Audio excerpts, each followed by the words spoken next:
the final team stat comparison here on Toyota Warriors Post-Game Live, where the Warriors shoot 46% from the floor. And again, Minnesota did a great job on the glass in the second half. They out-assisted the Golden State Warriors. Again, the Warriors had 16 assists at the half, just 11 in the final 2 quarters of this game. Turnovers, you'll live with the 13 turnovers there. They did miss 5 free throws, but overall, Minnesota just too big, too athletic. You see that with the points in the paint, 66 to 44. All right, let's hear from the chef, who dropped 39 points in his return to the lineup. I felt pretty good to start in normal, middle of the game, trying to get your second win, and then once you get into the rhythm of the game, things started to feel normal again. So individually, it was a good first game back, just to get my lungs back and feel like myself. Once you guys rally back to get the lead late, what happened at the end there to let us slip away? We had a rough, start to the fourth, where I think we were up 3 going in fourth, and then ended up being down 12 or something like that. And against a good team, you can, give it everything you got. Took a lead for a certain point, but then you're at the mercy of a couple makes here, a couple misses here, the challenge call, stuff like that. So it was just a rough start to the fourth, but we did battle. That group that was out there the last 6 minutes, gave ourselves a chance, and Dante gets a big 3 in the corner. We kind of seal it for him. Rudy made a lot of plays, finishing scramble possessions. And even without Ant, you understand they know who they are, and they have a certain look that we show.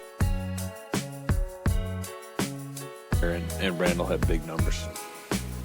Yeah, it's 51 combined, and with Rudy,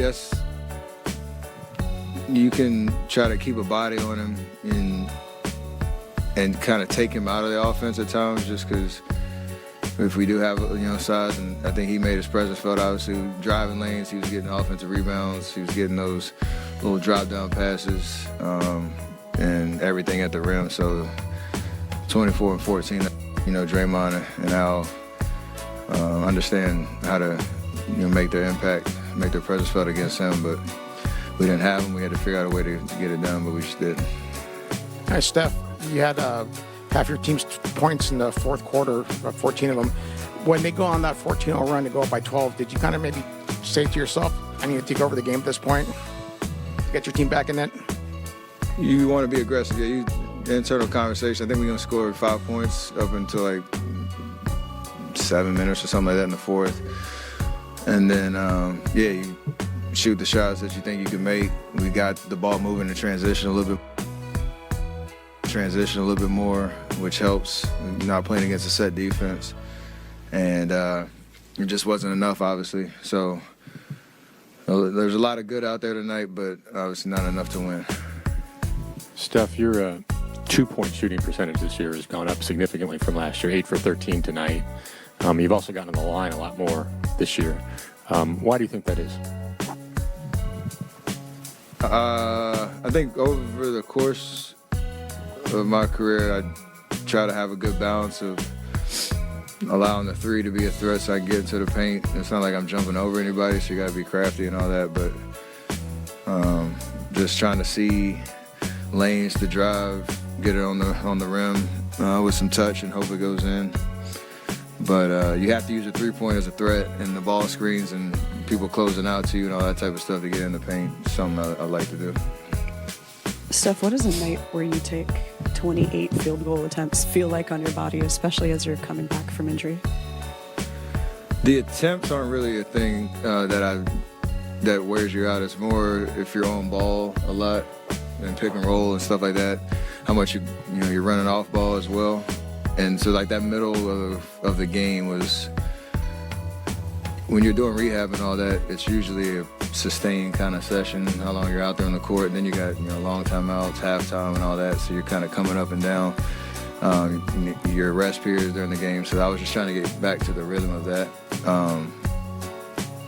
So the shots aren't necessarily a thing that, again, creates fatigue. It's more the style of play. Say what? Should also note that Stephen Curry only had 2 turnovers tonight in his return to the lineup. But let's talk about Jimmy Butler, who often refers to himself as Robin to Stephen Curry's Batman. But I thought Minnesota did a good job overall when it came to team defense and limiting the impact of Jimmy Butler. 15 points tonight, 8 rebounds, 5 assists. But a lot of times, Malik, we saw him stuck in the paint, looking for shooters out there. I thought Minnesota did a good job of limiting Jimmy Butler from getting to the free throw line. Just 4 free throw attempts tonight for Jimmy Buckets. Yeah, I mean, the scouting report is to try and play big on Jimmy Butler. It's easier said than done, but the Minnesota Timberwolves have those big bodies to be able to play him one-on-one, whether it be Randall, Nas Reed. They can put Jaden McDaniels on him. Anytime he's a small guy, he's going to make them pay. I think Jimmy, he had a solid game. But when you're playing, short-handed without your bigs, I think it's really important to play quicker in transition, obviously, but even in the half court. Even if you're trying to create for your teammates, get to the paint as fast as possible and get that defense in rotation. Yeah, Jimmy had a solid game. The part of the game that they took away was the free throw line. Like, he only had 4 free throws today, and Jimmy's a guy that gets to the 8, 9, 10 times a night. So that's a part of the game that the Minnesota Timberwolves, they wear you out with their length, their athleticism, they're physical the whole game. They get to the point of physicality where the refs don't call everything anymore because they get so used to it. And I think that's the part of the game that people don't get to see. He had to deal with those young Timberwolves dealing with him offensively, and he had to deal with those same guys on the other end defensively. And the cumulative effect wore him down. He had 10 points in the fourth quarter tonight. Only 1 point. That came from the free throw line. I mean, that's having to deal with all of that on both ends of the court with really no protection just wore him down to enough. That's something we witnessed in the second round of the playoffs last season. In the second round play, we talked about pregame. Ball movement and defensive strategy and all those things are nice to have. But in the NBA, at some point, if you're getting outmanned and you're overwhelmed athletically and by size, it's going to cost you. So tonight, first quarter, the Warriors lost by 1 point. They won the second quarter by 3 and the third quarter by 4. Fourth quarter, -10. So they just physically wore them down. And I think what Festa said earlier, too, they played more to their identity. Obviously watching the game, it looked like the Warriors got good shots, but I feel like those were shots Minnesota was willing to live with. Fezzi, I tried to warn you about betting tonight. I told you who was sitting next to you, man. Hey, man, I almost put We're going broke over here. I almost put my house on there. No, you did put your house on there. I said I was going to. You said no. I don't know if I stopped you, but I mean, Willie stopped himself because we may be. Any cameras in here? Any wiretaps? The odds presented by Great Resort and Casino. Warriors did not cover the spread. And again, whenever Rod's here, I need to gain the transition.